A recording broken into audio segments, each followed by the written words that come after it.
Hello, how are you? I hope you're all fine and great and welcome to Lingo English channel. سلام به همگی، امیدوارم حالتون خوب باشه و به کانال لینگو انگلیش خوش اومدید.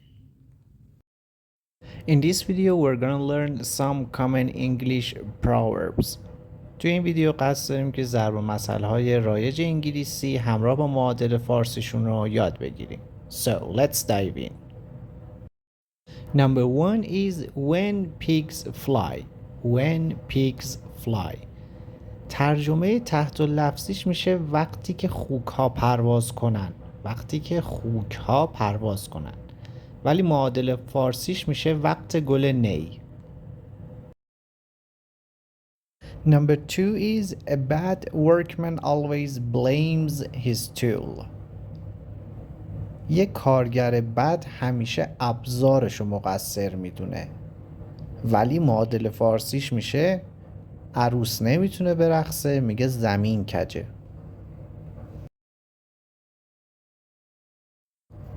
Next one is a bird in hand is worth two in the bush.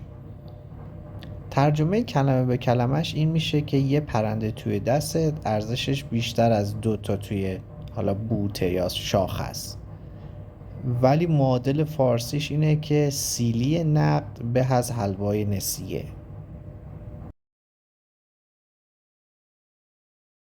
Next one is actions speak louder than words.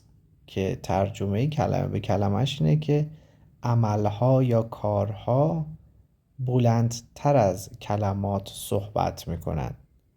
که معادل فارسیش میگیم 200 گفته چون نیم کردار نیست. Next one, all that glitters is not gold. یعنی هر چیزی که میدرخشه طلا نیست. glitter به معنی درخشیدن یا برق زدن که معادل فارسیش میشه هر گردی گردو نیست. Next one is you reap what you sow. You reap what you sow. که معنی فارسیش میشه که هر چیزی که بکاری همونو درو میکنی.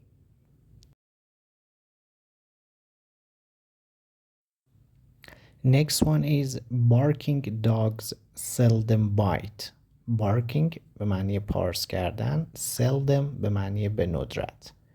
یعنی سگایی که پارس میکنن به ندرت گاز میگیرن که توی فارسی میگیم سنگ بزرگ نشونه نزدنه. Next one is carry coals to Newcastle. زغال یا زغال سنگ به نیوکاسل بردن که توی فارسی میگیم زیر به کرمون بردن.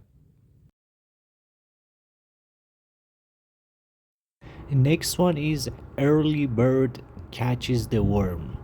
worm به معنی کرم و early bird یه اصطلاح به عنوان آدم سحرخیز که ضرب المثلش توی فارسی ما میگیم سحرخیز باش تا کامروا شوی. And the last one is laughter is the best medicine. خنده بهترین داروه که ما توی فارسی میگیم خنده بر هر درد بی درمان دواست.